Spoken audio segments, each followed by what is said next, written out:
Smog में कमी के बावजूद लाहौर समेत पंजाब में एंटी स्मॉगिंग रेड ऑपरेशन पूरी शिद्दत से जारी है। गुज़िश्ता 4 रोज़ के दौरान पंजाब भर में आलूदगी फैलाने वाले दर्जनों पट्टे और सनदी यूनिट्स में स्मार्ट दर्जनों फैक्ट्रियां कारखाने सील कर दी गए हैं। पंजाब के सीनियर सूबाई वज़ीर मरियम औरंगज़ेब ने मीडिया से गुफ्तगू करते हुए कहा कि 15 नवंबर को 17 जबकि 17 नवंबर को कोजिंग जैक टेक्नोलॉजी के बगैर चलने वाली मज़ीद 17 भट्टे गिराए गए।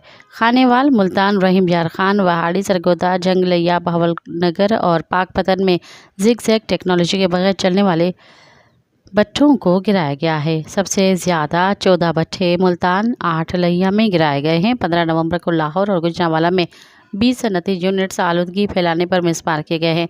आलूदगी फैलाने पर 51 सनती यूनिट्स को सरबमहर कर दिया गया।